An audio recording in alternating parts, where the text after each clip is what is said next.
মঞ্জু বলে ডাক দিলাম।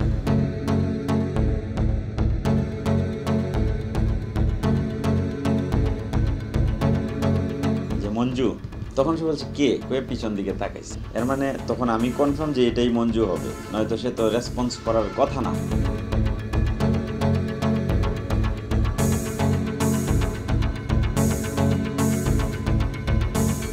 তখন আমি ওরে একা ধরে ফেলি, 2 হাতে জড়ায় ধরি। ধরার পরে আমি শান্তরে ডাকি, দেখ এদিকে আসো। ও আসে। ও তখন ইনস্ট্যান্ট বলে আমি শান্ত না, মঞ্জু না, আমি অন্য একটা নাম বল। আমি বলছি তুমি যে নামই হোক আগে আমি কনফার্ম করি। আমি তাকে ধরে রাখি। তখন শান্ত আসে, স্যার জোরে ধরেন, এই মঞ্জু।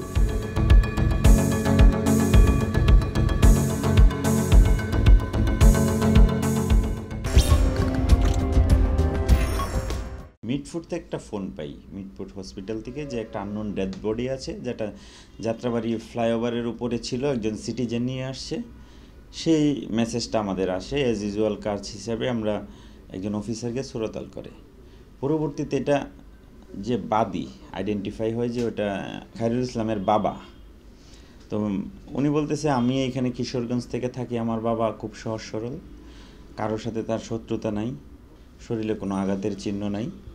তো ওরা ওইখানে আইডেন্টিফাইয়ের পরে ওরা কোনো মামলায় যেতে চাচ্ছে না, বাদী যে কারো প্রতি কোনো সাসপেকশন নেই ওদের, এটা আঘাত না থাকার কারণে এটা অপমৃত্যু মামলা হিসেবে ওরা চাচ্ছে যে আমরা কোনো মামলাটা আমরা করবো না, আমরা আমার বাবার লাশটাকে আমরা নিয়ে যাব। মেসেজটা যখন আমাদের কাছে আসে, আমার ওসি স্যার, ওয়ারি ডিভিশনের ডিসি স্যার জনাব শাহ ইফতেখার আহমেদ স্যারকে অবগত করেন। স্যার মেসেজটাকে খুব গভীরভাবে নেয় এবং এটা স্যারের বিচক্ষণতার একটা রেজাল্ট আমি বলবো। ডিসি স্যার বলতেছে এটা অপমৃত্যু কেন হবে, ওনার যে মুভমেন্ট, ওনার তো ফ্লাইওভারের উপরে থাকার কথা না, উনি ফ্লাইওভারের উপরে হয়তো কেউ রেখেছে অথবা পড়েছে, এটা অপমৃত্যু হবে না, এখানে সামথিং রং, এটা মার্ডার হবে। কারণ উনি ফ্লাইওভারের নিচে মৎস্য আড়ত, ফ্লাইওভারের উপরে ওনার বডি পাওয়া যায়, একজন সিটিজেন ওনাকে মেডিকেলে নিয়ে যায়, মৃত ঘোষণা করে, এই নর্মাল না, এটাতে কিছু একটা ঝামেলা আছে, এটা মার্ডার মামলা হবে। আর এই গল্পটা ভালোভাবে বিস্তারিত আমরা তখনই জানতে পারবো যে ওনার লাশটা এখানে কিভাবে আসলো। এটা আমার ডিসি স্যারের মন্তব্য এবং এটাই আমাদের মূল স্টোরিটাকে বের করার, এটাই মূল ফ্যাক্টর আমি মনে করব।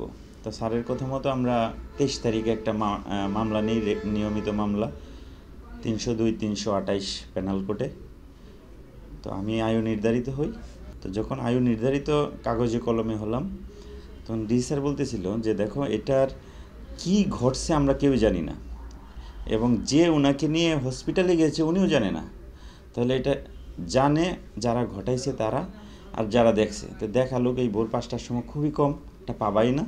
তাহলে ওনার বডিটা এখানে যে মাধ্যম হয়ে এসে পাওয়া গেছে, এই মাধ্যমটা লাগবে। যদি কোনো বাস হয়, বাস, সিএনজি অথবা লেগুনা যা হয়, তো এটা বের করতে হবে। তো আয়ু নির্ধারিত আমি নর্মাল কাজ হিসেবে আমি পিওটা নির্ধারণ করলাম। সিটিজেনকে ফোন দিলাম যে ভাই আপনি কোন জায়গা থেকে এই বডিটা নিয়ে হসপিটালে প্রেরণ করেছেন। তো বললে যে ধুলাইপাড় থেকে আমি প্রাইভেট কারে উঠতেছিলাম মেয়র হানিফ ফ্লাইওভারে, ধুলাইপাড় থেকে রোডটা যেখানে গিয়ে সংযোগ হয়েছে মূল ফ্লাইওভারে, ঠিক এইখানেই প্রায় ওনার বডিটা পড়েছিল। তো এইখান থেকে আমি প্রাইভেট কার করে হসপিটালে নিয়ে যাই। তো আমরা ওই জায়গাটায় গেলাম, যে ওরিয়নের সহায়তা নিলাম, যে আপনাদের টোটাল ফ্লাইওভারটা ক্যামেরা দ্বারা নিয়ন্ত্রিত, তো আমরা এই ফুটেজটা দেখতে চাই উনি কীভাবে এসে এখানে পড়লো। দেখবেন এটার উপর দিয়ে আরেকটা ফ্লাইওভার গোলাপবাগ মোড় দিয়ে উঠে ধুলাইপাড় গিয়ে নামলো। তো বলে যে এটার একদম এক্স্যাক্টলি কাছাকাছি কোনো ফুটেজ আমরা দিতে পারবো না, কিন্তু অন্য একটা ফুটেজ এটাকে কাভার করে, কিন্তু সেটা অনেকটা দূরের, প্রায় 100-200 মিটার দূর থেকে নেওয়া ফুটেজ কাভার করেছে। আমি বললাম যেহেতু আমাদের হাতে কিছুই নাই, এটা হলেও চলবে। স্বাভাবিকভাবে এই ফুটেজটা নিল।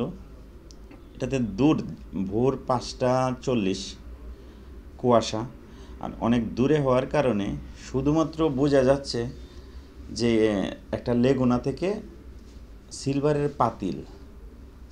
পাতিল এই কারণে যে ভিকটিম মহিরুদ্দিন 50, উনি মাছের ব্যবসা করতো, ফেরি করে, যে মাছের যে পাতিলগুলো, এই পাতিলগুলো পড়েছে। আপনি যদি এই ভিডিওটা আরও ভালোভাবে দেখেন, যেটা আমরা করলাম, এটা ভালোভাবে বিভিন্ন অ্যাঙ্গেল থেকে দেখার চেষ্টা করলাম, দেখা যাচ্ছে পাতিলগুলো পড়ার 1-2 সেকেন্ডের মধ্যে একটা মানুষের অবয়ব, নট ক্লিয়ার, অস্পষ্ট একটা মানুষের মতো কিছু নিচে পড়ে আছে পাতিলগুলোর পরে, ওইখান থেকে ফেলে দিয়েছে, এরকম একটা বারবার বহুবার দেখার পরে এটা পাওয়া যায়। আরেকটা অ্যাঙ্গেল থেকে আমরা আরও দূরের 2-4টা ছবি নিলাম, স্টিল পিকচার। তো অনেক দূর হওয়াতে আর কুয়াশা থাকার কারণে শুধুমাত্র বোঝা যাচ্ছে যে একটা লেগুনা। আর পিছনের অংশে যেখানে আপনি পা দিয়ে উপরে উঠবেন, সিটে বসবেন লেগুনার, এই পার পিছনে যে স্টিলটা থাকে সেটা লাল রং করা, যেটা সিসিটিভির ফুটেজটাতে ফলো করা যায়। 1 ফিট জায়গা লাল রং করা, একদম পা দিয়ে যে জায়গাটায় উঠে। তো এটাকেই পুঁজি করে, এটাকেই আমার ক্লু ধরে আমি আগাতে থাকি, এই আমার অভিযান শুরু হয়।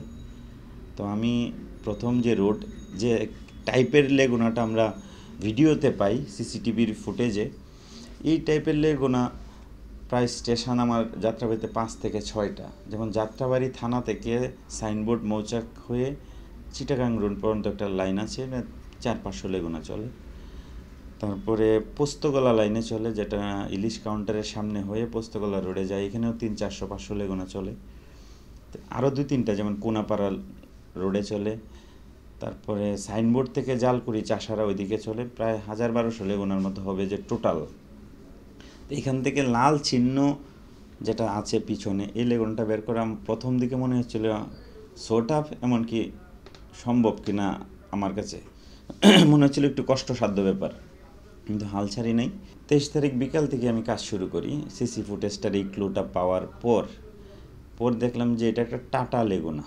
ভিডিওটাতে দেখা যাচ্ছে টাটা লেগুনার অনেক ধরন আছে, যেমন নূর কমিউনিটি থেকে যে লেগুনাগুলি চলে এগুলো টাটা না, এটি মাইক্রো থেকে কনভার্ট করা লেগুনা, পুরান হয়ে গেছে, ইঞ্জিন বডিটা রেখে ওরা এটাকে লেগুনা বানায় ফেলছে। তাহলে এটি হওয়ার সম্ভাবনা নাই। তো এই ক্যাটাগরির লেগুনাটা চলছে আমার থানা থেকে সাইনবোর্ড হয়ে যে লেগুনাগুলো যাচ্ছে। তো ওটার কারণে আমি আমার এই লাইনের যাত্রাবাড়ি থানা থেকে সাইনবোর্ড হয়ে যে লেগুনাগুলো ছিল এখানে শ্রম দিতে থাকি। তো শ্রম বলতে আমি যদি পোশাক পরে যাই, গিয়ে আপনাকে বলি যে ভাই এখানে কোন লেগুনাটা, তো স্বাভাবিক ব্যাপার, একজন বলবে, যে জানে সেও বলবে যে ভাই কোন ঝামেলায় পড়বো না কি, বলবে না। তো ওই থেকে কিন্তু আমি ভাবলাম ওদের সাথে যদি আমি না মিশতে পারি, ওদের কাছাকাছি যদি আমি না যেতে পারি, ওরা যদি আমার উপর একটা কনফিডেন্স না পায় যে না ও আমার লোক, সমস্যা নেই, তাহলে তো আমি পাবো না মেসেজটা। যেহেতু কোনো ক্লু নাই, আমি বাধ্য হয়েই পরবর্তীতে ওইখানে একটু কাজ নেই। প্রথমেই নিতে চায় না কাজ নিতে চায় না, আমি তো অপরিচিত। তখন আমার এক পরিচিত ভাইয়ের মাধ্যমে বলি যে ভাই, ওরে আমি ঘটনাটা মার্ডার না বলে আমি অন্যভাবে অ্যাঙ্গেলে ব্যাখ্যা করি যে আমার একটা ব্যাগ হারাইছে, বা এরকম একটা অন্য থিওরিতে বলি যে আমার এখানে একটু কাজ করতে হবে এই ঘটনাটা বের করার জন্য।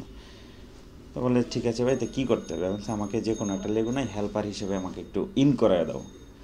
তো ভাই এটা তো অনেকেই নিতে চাইবেন আপনাকে দেখে, আপনার গেট আপ চেঞ্জ করতে হবে। কী গেট আপ নিতে হবে? যে স্যান্ডেল পরতে হবে, লোপার চলবে না, জিন্স প্যান্ট পরবেন, গেঞ্জি পরবেন, আর ঠান্ডা হলে শীতের জন্য ওই যে গোল টুপিগুলো, মানে টোটাল লুকটাকে আপনার নর্মাল করতে হবে, শেপ টিপ করা যাবে না। প্রথমেও আমাকে বললো, আমি বলছি ঠিক আছে সবই আমার আছে, এখন শুধু চেঞ্জ করলেই হচ্ছে। তা আমি ওর কথা মতো একটাতে কাজ করি। তো উনি বলতেছে যে আমার এই লোকটা আসার কথা ছিল, আসে নাই।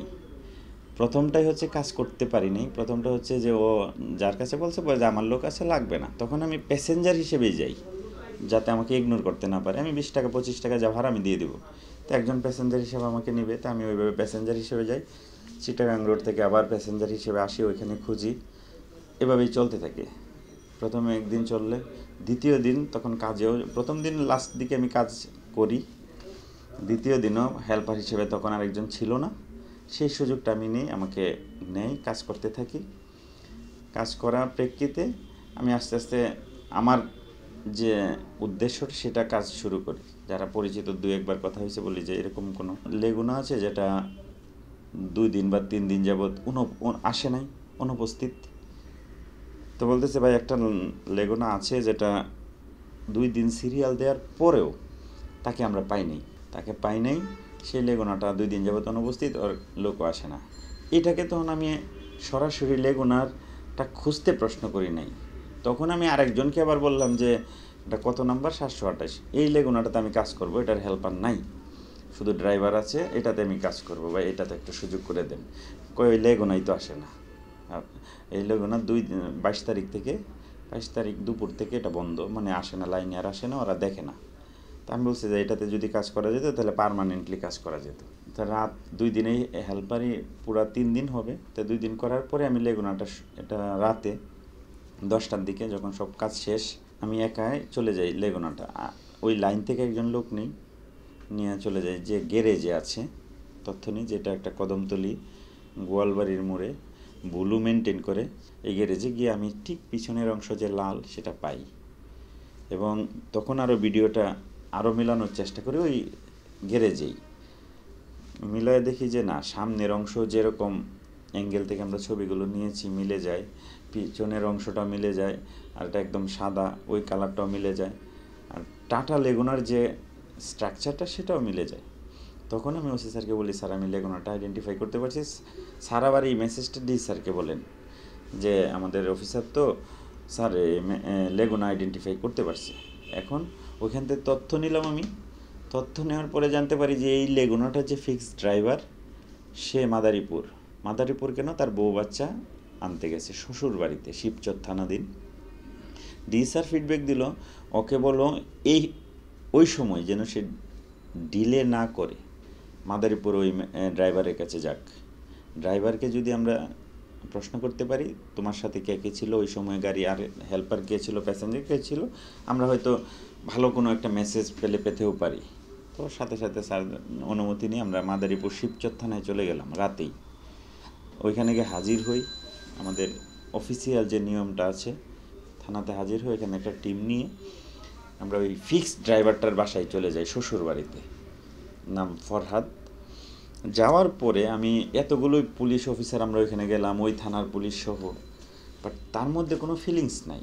বাট আমার তখন একটু সন্দেহ হয়, একটা মানুষ যদি মার্ডার করে তার মধ্যে কিছু একটা চেঞ্জ হবে, এটাই স্বাভাবিক। নর্মাল সে চাপে থাকবে, তার মেন্টালিটিটা এত ফুরফুরে, এত মানে চাঞ্চল থাকার কথা না।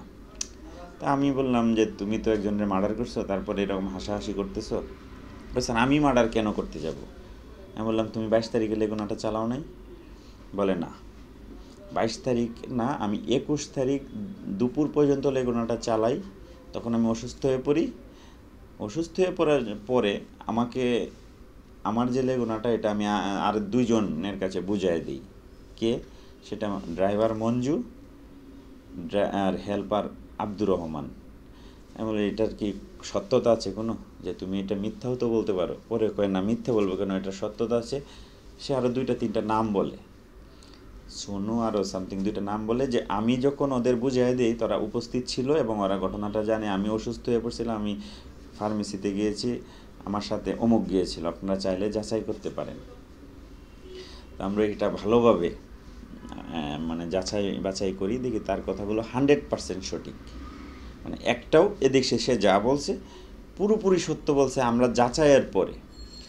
তো বললাম যে তাহলে আমি মঞ্জু এবং আব্দুর রহমানকে কোথায় পাবো, ওদের মোবাইল নাম্বার দাও। কই ওদের কোনো মোবাইল নাম্বার নাই। মঞ্জু হচ্ছে যাযাবরের মতো, আজকে লেগুনায় ডিউটি করেছে, কাল রাত হয়ে গেছে, সারাদিন করেছে, আরেকজন চলে আসছে, সে অন্য একটা লেগুনায় নিবে, অথবা ওই লেগুনায় ঘুমায় থাকবে যদি লেগুনা বসে থাকে। আজকে যদি শনি রাখরা থাকে, কালকে থাকবে চিটাগাং রোড, পরের দিন যাত্রাবাড়ি, এরপরে নিউ মার্কেট। সে কোথায় থাকে তার ফিক্সড কোনো বাসা নাই, কেউ বলতে পারবে না। আর আব্দুর রহমান কদমতলী এরিয়াতে থাকে, তার নাম্বার নাই, বাট তার বাবার নাম্বারটা আছে। আমি বললাম তাহলে আমাকে ওইটাই দাও। তো বাবার নাম্বারটা নিয়ে আমরা ঢাকায় ব্যাক করি। ব্যাক করার পরবর্তীতে আমরা ওর বাবার কাছে যাই। আমি এই ফাঁকে ব্যাক করার পরে আমি আবার পুরো স্ট্র্যাটেজিটা আবার একটু চেঞ্জ করি, কারণ আমি এই কারণে চেঞ্জ করি, যদি আমি আব্দুর রহমানের বাবার কাছে পৌঁছাই, কোনো কারণে আমি আব্দুর রহমানকে পেলাম না পাওয়ার পরে আব্দুর রহমান যদি ঘটনাটা ঘটিয়েই থাকে, সে যদি এই মার্ডার বা এই কোনো গল্পের সাথে যদি সে সংযুক্ত থাকে, সহযোগিতা করে, তখন সে পলাবে তার নিজেকে সেভ করার জন্য। যেহেতু পুলিশ আমাকে খুঁজছে, সে আত্মগোপনে যাবে। তখন যে মোবাইল নাই তার, আত্মগোপনে গেলে আমার জন্য আরও ডিফিকাল্ট হয়ে যাবে। তো তখন আমি 2 লেগ ওনার মালিক। আমি আবার আমার পুলিশ ইউনিফর্ম চেঞ্জ, আমি স্যারকে অবগত করে বলে, স্যার কদমতলিতে আমার কাজ আছে, আপনার নলেজে দিয়ে অনুমতি নিয়ে আমি আবার তখন আমি 2 লেগ ওনার মালিক। আমার সাথে আমার পুলিশের আরও 2 জন লোক ছিল, তাদেরকে 1 লেগ ওনার মালিক, আরেকজন এইখানে যে লাইনে কাজ করে তাকে নিলাম, বিষয়টা অথেন্টিক যেন হয়। কারণ আব্দুর রহমান যদি জানে যে লাইন থেকে অমুক আসছে, সে বলবে যে হ্যাঁ এটা 100% উনি, আমি তো ওনার কাছে কাজে যাই দেখি। তো এরকম 4-5 জন আমরা গেলাম। যাওয়ার পরে আব্দুর রহমানের বাবাকে প্রশ্ন করলাম যে আপনার ছেলে কোথায়? বলে ছেলে তো বাসা থেকে আধা ঘন্টা আগে বের হয়েছে। কোথায় গেছে? হয়তো বা কাজেই গেছে, কারণ ওর কাছে মোবাইল নেই, আমি বলতে পারবো না কোথায় গেছে। কেন, আপনারা কারা? বললাম যে আমি 2 লেগ ওনার মালিক, অমুক 1 লেগ ওনার মালিক। আপনার ছেলে ফরহাদের কাছ থেকে গত 21 তারিখে যে লেগুনাটা বুঝে রাখছে, সেই লেগুনাটার ব্যাটারি বিক্রি করে দিছে খুলে, সেই লেগুনাটার একটা চাকা, এক্সপায়ার চাকা বিক্রি করে দিছে, ট্যাঙ্কিতে 2250 টাকার তেল ছিল সেটা বিক্রি করে দিছে। সব মিলে আপনার ছেলে 9,350 টাকার ক্ষতি করেছে। যে লেগুনার মালিকের এই কাজটা করেছে, ওনার একটাই লেগুনা, রাস্তায় বসে আছে, উনি কান্নাকাটি করছে। তো আপনাকে আমরা লাইনের লোক হিসেবে, আমরা ওই লেগুনা মালিক হিসেবে আপনার কাছে আসছি। আপনার ছেলেকে বলেন এই যে আমার ক্ষতিটা করলো আমার এক লেগুনার, এটা ক্ষতিপূরণ দিতে হবে। এটা হয় আপনার ছেলে দিবে, নয় আপনি দিবেন। আর যদি আপনি না দেন তাহলে আমরা আইনের আশ্রয় নিব, আমরা থানায় অভিযোগ করব আপনি এবং আপনার ছেলের নামে। তো বলতেছে আমার ছেলে করছে, যেটা কীভাবে আপনারা বলেন? আপনার ছেলেকে ফরহাদে 21 তারিখ দুপুরে লেগুনাটা বুঝাইয়া দেয়। তাহলে আপনার ছেলে যদি না করে থাকে আমার কোনো সমস্যা নেই। আপনার ছেলের লেগুনাটা কার কাছে বুঝাইয়া দিছিল? ও ডিউটি শেষ করে সে তো কারো কাছে, অথবা গ্যারেজে রাখছে। সে কোন গ্যারেজে রাখছিল, কোথায় রাখছিল বলেন, আমরা ওইখানে তাকে ধরবো, আমরা মালিকরা সবাই মিলে। আপনার যদি বিশ্বাস না হয় আপনি আমাদের সাথে আসেন। এই কথা বলে ওনাকে যাত্রাবাড়ি সিএনজি স্ট্যান্ড, লেগুনা স্ট্যান্ডে আনলাম। আমরা আগের দিন যে গাড়িটা উদ্ধার করলাম সেই গাড়িটার কাছে নিয়ে আসলাম, ওনাকে দেখালাম যে দেখেন তো এটার ছিল হামকো, ওরা বলে হামকো ব্যাটারি, কিন্তু সেই ব্যাটারিটা নাই, অন্য একটা নষ্ট ব্যাটারি লাগিয়ে রাখছে। তেলের ট্যাঙ্কি দেখেন ফুল লোড ছিল, সেটা এখন খালি, আর একটা চাকা ছিল সেটাও নেই।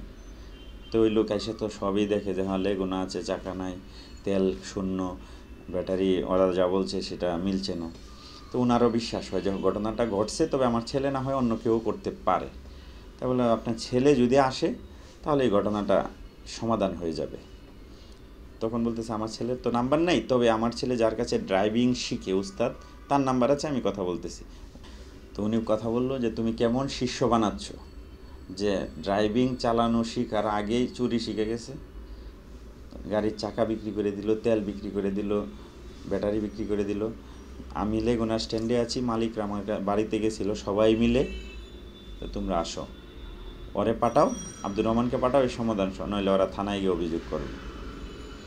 তো ওই উস্তাদ বলতেছে আব্দুর রহমানের যে আমার এখানে আধা ঘন্টা আগে সে ছিল, এখন হয়তো আশেপাশে গিয়েছে, তো আমি ডেকে আপনার কাছে ফোন দিচ্ছি। তো 1 ঘন্টা পরে ফোন দিল যে আপনার ছেলে আসছে, কথা বলে। বাবা এই কথা বলার পরে যে তোর আম্মা সহ আমি লেগুনা স্ট্যান্ডে, যে ঘটনা এই ঘটছে, তুমি তাড়াতাড়ি এসে সমাধান করো, নইলে ওরা অভিযোগ করবে, থানা পুলিশের আশ্রয় নিবে।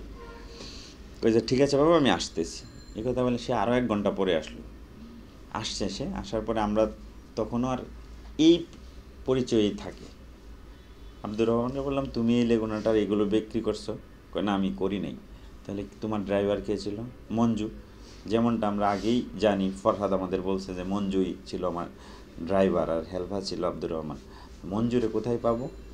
ও বলতেছে মঞ্জুরে তো পাওয়া যাবে না, মঞ্জু তো নাম্বার নেই, আর ফিক্সড কোনো এক জায়গায় সে থাকে না। তবে আমি একটু হেল্প করতে পারি, আব্দুর রহমান বলতেছে। সে জানে না তখন আমরা পুলিশ, যে আমি একটু হেল্প করতে পারি। মঞ্জু একটা হেল্পার আছে ফিক্সড, ওর সাথে রাখে, অথবা কাজ না থাকলেও রাখে, নাম শান্ত। শান্তরে হয়তো গোয়ালবাড়ির মোড়ে গেলে পাওয়া যাবে, কদমতলী থানাধীন। আমরা বললাম ঠিক আছে চলো। আমরা শান্তরে পাইলাম। শান্তরে পাওয়ার পরে সে বুঝে ফেলে, মানে তখন আমার বিষয়টা ফ্ল্যাশ হয়ে যায়, আমরা পুলিশের লোক। ওর বাবা সবাই বুঝে ফেলে যে আমরা পুলিশের লোক। তখন বললাম যে এখন যে কাজটা করতে হবে, শান্ত পাইছি, এবার মঞ্জু। কিন্তু এই শান্ত যে টুইস্টটা, ও বলে কি আমার নাম শান্ত ঠিক আছে, বাট আমি কোনো দিন লেগুনা বা সিএনজির হেল্পারই করি নাই বা অন্য গাড়ির, আমি কোমল গাড়ির হেল্পার, কোমল বাস। আর যে শান্তকে আপনারা খুঁজছেন সে আমার বন্ধু, বাট আমি না, সেই হচ্ছে মঞ্জুর ছোটো ভাই। তো সে কোথায় আছে? ওই সে চিটাগাং রোড আছে। কীভাবে? একটু আগে আমার সাথে কথা হয়েছিল একটা ড্রাইভিং লাইসেন্স নেওয়া বা দেওয়ার জন্য। তখন বললাম এই ড্রাইভিং লাইসেন্সটাই তুমি তারে দাও বা নাও, আমরা ওর কাছে পৌঁছাবো। স্বাভাবিকভাবে আমরা থানায় কথা বললাম, স্যারের অনুমতি নিয়ে আমরা চলে গেলাম চিটাগাং রোড। এটা 26 তারিখের ঘটনা বলছি। চিটাগাং রোড যাওয়ার পরে শান্তরে পাই, মানে এক শান্ত ফোন দেয় আর এক শান্ত আসে। তো দুই শান্ত যখন মুখোমুখি হয়, আমরা বললাম মঞ্জু কোথায়? বলে চা খাচ্ছে। তাই বললাম দ্রুত চায়ের দোকানে নিয়ে যাও। আমরা গেলাম, এখানে মঞ্জু অনুপস্থিত, পাইনি। তো শান্তকে আমরা ওই চায়ের দোকানে বললাম তুমি যা খাবার খাও, বিল আমি দিচ্ছি। আমরা পাশে তারে ঘিরেই দাঁড়ায় আছি। আধা ঘন্টা 40 মিনিট বা মানে 1 ঘন্টা যাওয়ার পরেও আসে না। তখন ভাবছি যে আমাদের উপস্থিতিটা হয়তো মঞ্জু টের পেয়ে গেছে, তাহলে কোনো কাজ হবে না। এখন রাত হয়ে গেছে, অনুমান 9:30 10টা। আমরা ব্যাক করব। তো যে শান্ত, দুইজন শান্তই মঞ্জুরে চিনে। তাই ওদের রায়কে আমি বললাম লেগুনাতে উঠো, আমরা রওনা দিচ্ছি। আমার কেন মনে হচ্ছে যে আমি আর একটা চক্কর পুরা এটা দিয়ে আসি। তো 3বারে আমরা পুরাটাই রান করি, এই মাথা থেকে ওই মাথা পর্যন্ত পাইনি। তো যখন গাড়িটা আমরা টান দিব, এর আগে আমি ওরে বললাম শান্ত তুমি নামো, আমার সাথে আসো, আমরা আরেকবার ঘুরে আসি। এই সময় আমার সাথে আরেকজন ওই লেগুনা লাইনের একজন লোক বলতেছে যে ভাই আমিও যাব, যে আসো। তো যাওয়ার সময় আমরা আবার পুরাটা ঘুরে যখন ব্যাক করি, তো একটা ছেলে শান্ত রেজে গেলাম, তোমার সাথে যখন চা খাচ্ছিল সে কি ড্রেস পরা ছিল? বলতেছে ওর ড্রেস ছিল হলুদ ডোরাকাটা চেক হুডি, শীতের কাপড়, ওই যে কানেক্টেড যে টুপিগুলো থাকে শীতের কাপড়টার সাথে, এটা। আর চেহারা হ্যাংলা কালো।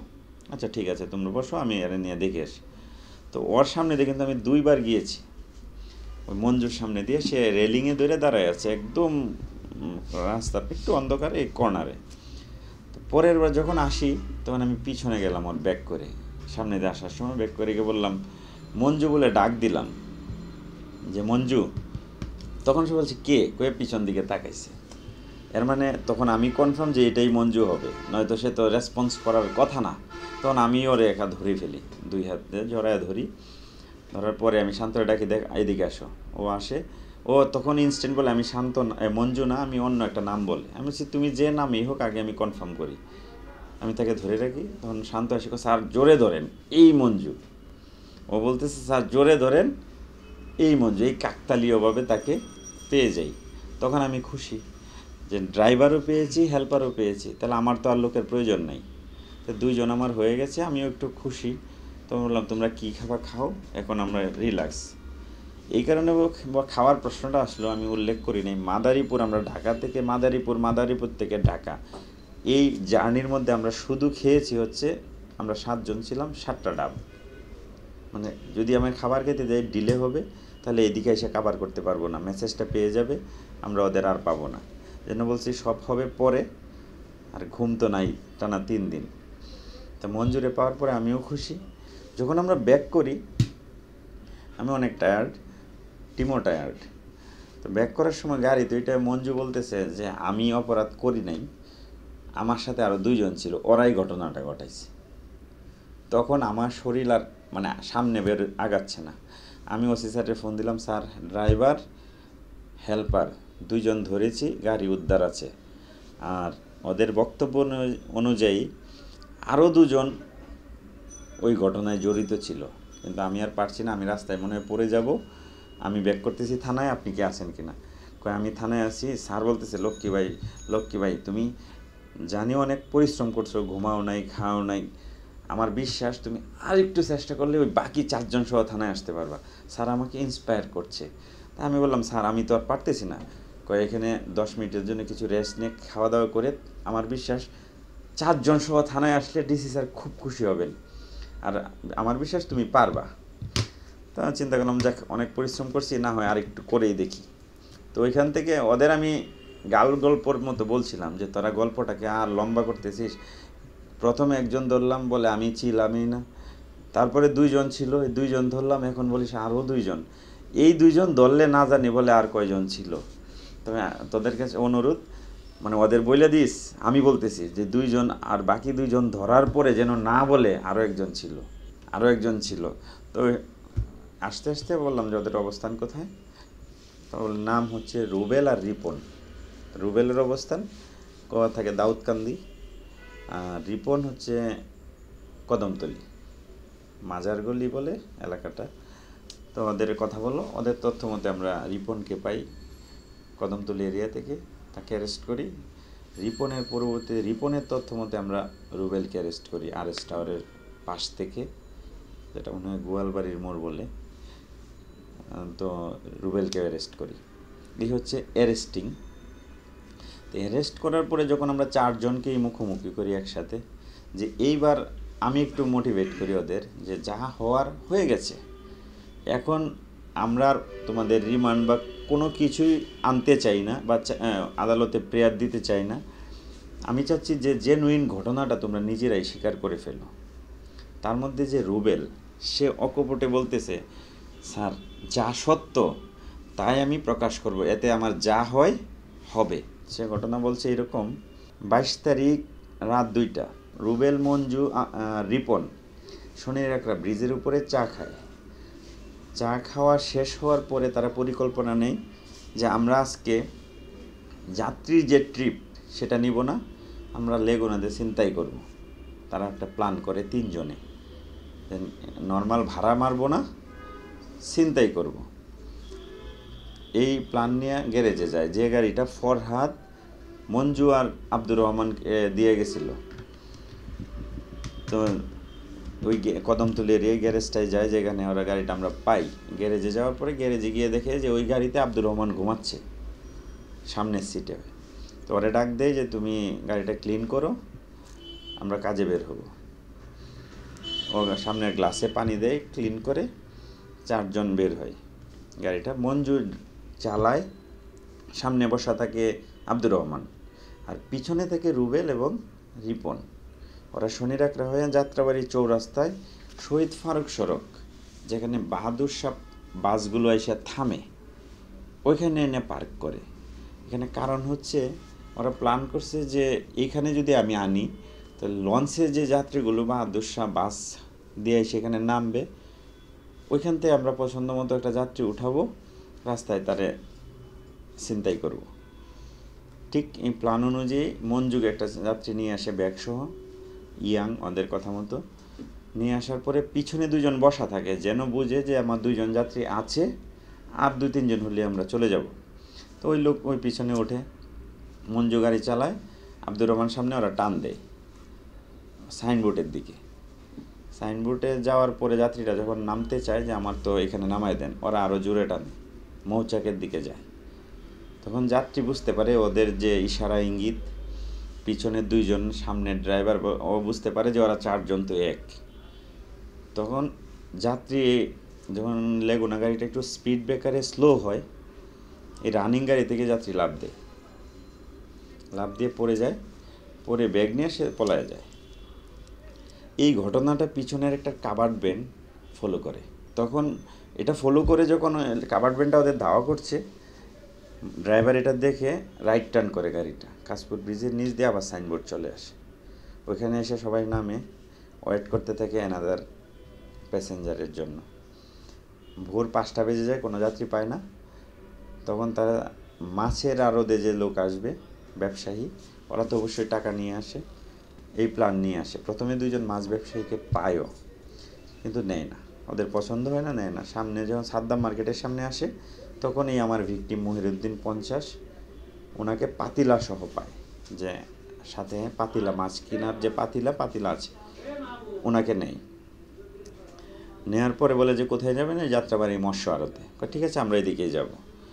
রুবেল, রিপন পিছনে থাকে, আবার গাড়িটা নিয়ে কুতুবখালিতে ফ্লাইওভারের দিকে উঠতে চায়। তখন উনি বলে আমি তো নেমে যাব, বলে যে পকেট গেটে আপনাকে নামাই দেবো, কুতুবখালী ফ্লাইওভারের পকেট গেটে আপনাকে নামাই দেবো, তখন আপনি 2 মিনিটে চলে যাবেন আরতে। বলছে ঠিক আছে।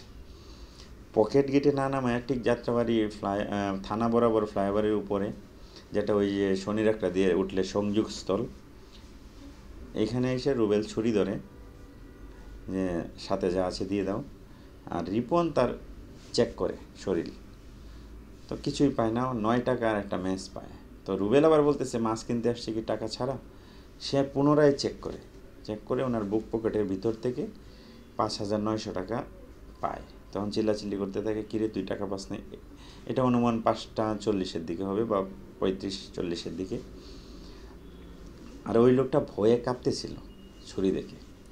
তখন ওরা বলতেছে, ওদের ভাষ্য আমার কাছে, যে ছুরির ভয় থেকে বাঁচতে গিয়া রানিং গাড়ি থেকে লাফ দেয়, যে ছুরিতে তো এমনি মারা যাব, তো এই ভয় থেকে রানিং গাড়ি থেকে লাফ দিয়ে পড়ে যায়।